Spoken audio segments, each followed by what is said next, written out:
Osta Sanalei. Osta Sanalei. That is good morning in Cherokee. I am going to read Proverbs 15. I've not done the proverb in a while. I woke up this morning in a state of fear, I guess you could say, or on edge, expecting something not good. And that's not the way we're supposed to walk. So I've been praying and I got immediately into the scriptures. I read the proverb every day. Every now and then I'll miss it, but I've been reading the proverb a day for years. And the way I like to describe Proverbs is it programs us for wisdom. And I'm sure if there were codes searched in the book of Proverbs, which I think, I'm not sure if the code searcher has done codes in Proverbs. I know he's found some of the remnant in Psalms, which is really amazing. But Proverbs is amazing. And if you desire simplicity while programming wisdom, the Proverbs are the way to go. And what I would do is, if I was just coming in to the kingdom, I would read the whole book of Proverbs in one sitting, or at least in one day, if you have to come back. But I would get the whole book of Proverbs in you a few times, and then you can start reading like the proverb of the day. We're not limited, but you know what I mean, because it programs wisdom. Okay, this is Proverbs 15. A soft answer turns away wrath, but a harsh word stirs up anger. That would preach a whole sermon. The tongue of the wise dispenses knowledge, but the mouths of fools pour out folly. The eyes of the Lord are in every place, keeping watch on the evil and the good. A gentle tongue is a tree of life, but perverseness in it breaks the spirit. A gentle tongue is a tree of life, but perverseness in it breaks the spirit. A fool despises a parent's instruction, but the one who heeds admonition is prudent. And I'm in a situation right now with my children, witnessing the spirit that's on the world manifesting through my children, because they're not hooked up to the tree of life. They're not hooked up to Messiah. And there's no limbo. You're either hooked up to darkness or you're connected to the light. There's only two places to be. There is no middle ground, especially not these days. A fool despises a parent's instruction, but the one who heeds admonition is prudent. In the house of the righteous there is much treasure, but trouble befalls the income of the wicked. That's not in all of the translations, I don't think. But this Bible is this one I'm using today is the Holy Bible New Revised Standard Version. And this one was first copyrighted in 1989.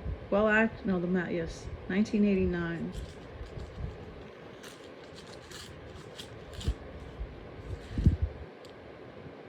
In the house of the righteous, there is much treasure. I don't take that as just material treasure.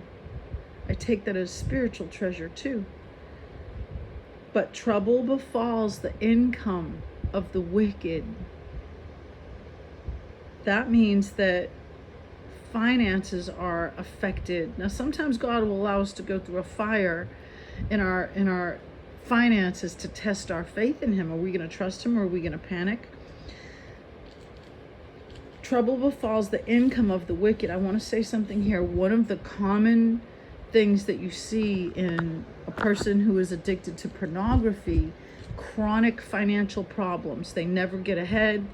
Most of the time that has to do with, if they're not controlling their fleshly appetites in regards to their eyes and the practices of their private life, They're not going to have self-control in their finances. They're not going to be able to make wise decisions because of what the decisions they make are based on what I want right now.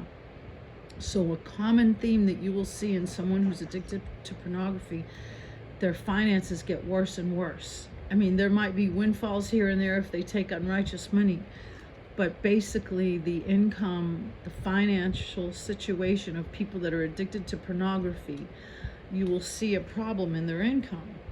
And he says trouble befalls the income of the wicked. You see that in young people, I think, who don't honor their parents, who come against them. I think you'll see things happen. It's a common thing to see that happen. And again, if someone's walking a path of integrity and you have challenges financially, it's not a punishment or a discipline or a consequence. If you're being put in a crucible in a particular area and you know that you're not in sin, it is because you are being purified, tested, and refined. Okay, the lips of the wise spread knowledge, not so the minds of fools. The sacrifice of the wicked is an abomination to the Lord, but the prayer of the upright is his delight. The way of the wicked is an abomination to the Lord, but he loves the one who pursues righteousness. There is severe discipline for one who forsakes the way, but one who hates a rebuke will die. Severe discipline for one who forsakes the way. That means that someone was on the path and then got off. That means there was someone following the righteous path and then gets off. You don't get disciplined unless you're a son. You have consequences if you're not a son or a daughter of the Most High.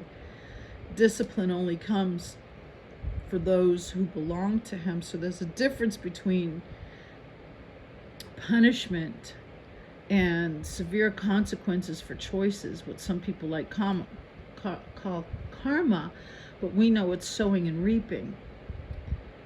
Discipline is for the one who belongs to the Father. The other part belongs to those who do not belong to the Father. So there's a discipline.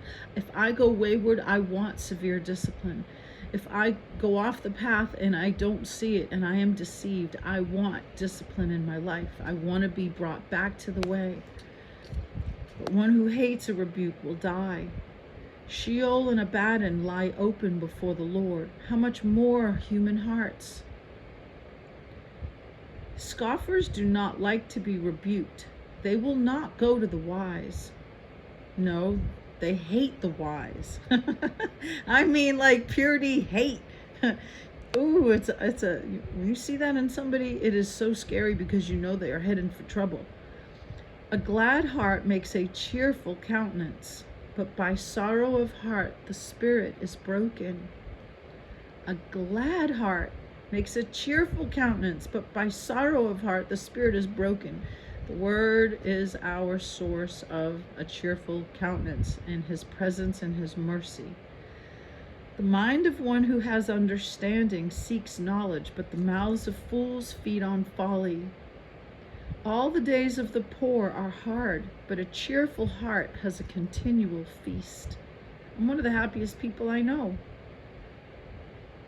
It doesn't mean I don't get attacked, but I am one of the happiest people I know because I have been settled,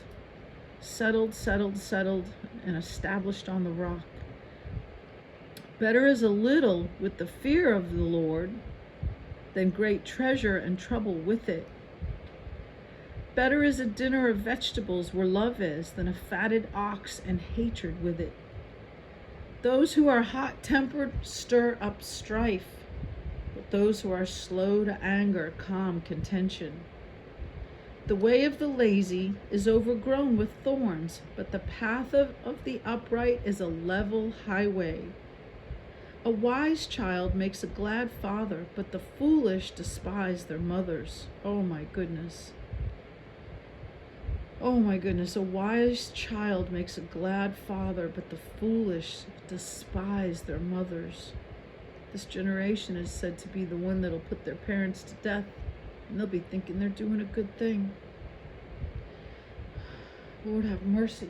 Abba, have mercy on this generation. Folly is a joy to one who has no sense, but a person of understanding walks straight ahead. Without counsel, plans go wrong, but with many advisors, they succeed. To make an apt answer is a joy to anyone, and a word in season how good it is. For the wise, the path of life leads upwards. In order to avoid Sheol below, the Lord tears down the house of the proud, but maintains the widow's boundaries. I was a widow, and he took care of me. He's still taking care of me. The Lord tears down the house of the proud, but maintains the widow's boundaries. Evil plans are an abomination to Yahweh. I'm not going to get caught up in the words and pronunciation, try to please everybody, because it's just impossible. So I'm even reading right out of the book where it says Lord. And I know what people will say about that, but when you see the capital L, capital O, capital R, capital D, that is replacing Yud-He Vav-He, Yud-He Wah-He. Some people say it's Yud-He Vav-He, some people say it's Yud-He Wah-He. Oh. Some days I change it. Some days I'll have it on the media's YHWH, and then sometimes, like one scholar I spoke to on the phone, an old scholar, wrote one of these Bibles that I have, the BYNV Bible, I think it is, and something he said, I went and changed it again after that. So we don't know for absolute positive yet, I don't think, so I'm just gonna read it the way it is out of this book. When I read the Messianic versions, I'll read it the way it's written there. Okay. The Lord tears down the house of the proud, but maintains the widow's boundaries. Evil plans are an abomination to the Lord, but gracious words are pure. Those who are greedy for unjust gain make trouble for their households. Boy, is that true. But those who hate bribes will live. The mind of the righteous ponders how to answer, but the mouth of the wicked pours out evil. Yes, sometimes we go over conversations in our head that we need to have, and sometimes it's good to, especially if you're dealing with a narcissist, someone who gaslights, or someone who's just purely mad all the time. Sometimes you have to practice how you're going to respond, because the volatility of some people, it doesn't take much. So we have to have wisdom to answer. So the mind of the righteous ponders how to answer, but the mouth of the wicked pours out evil. So when you know you have to deal with someone that's very hard to deal with, it's okay and it's good to ponder how to answer. And when you know how to deal with gaslighting, it makes life a whole lot easier when you have to deal with people that blame and shift blame and all that stuff. The Lord is far from the wicked, but he hears the prayer of the righteous. The light of the eyes rejoices the heart, and good news refreshes the body.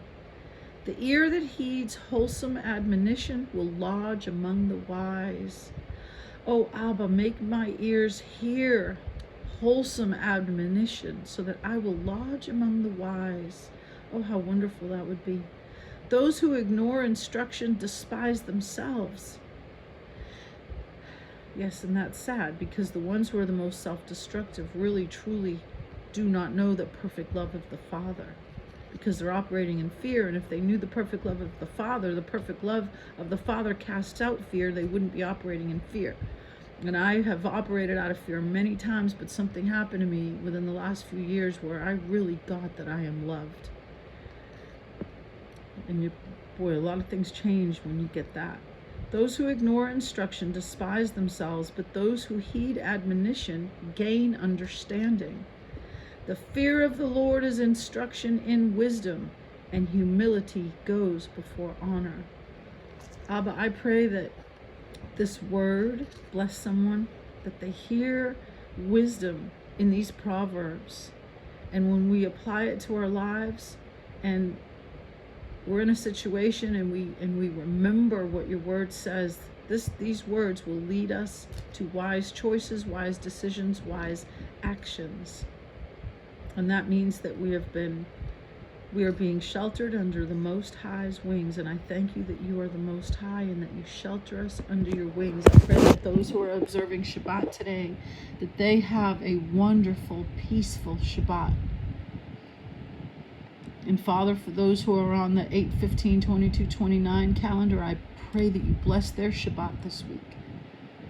And I thank you for your words that give life. The entrance of your word gives light. And your word is a lamp to our feet and a light to our path. So I pray that your word be a light to our path today. In Yeshua, it is in your name that I pray. Hallelujah. I pray your day be blessed today and that you have peace that passes understanding as you fix your eyes on him.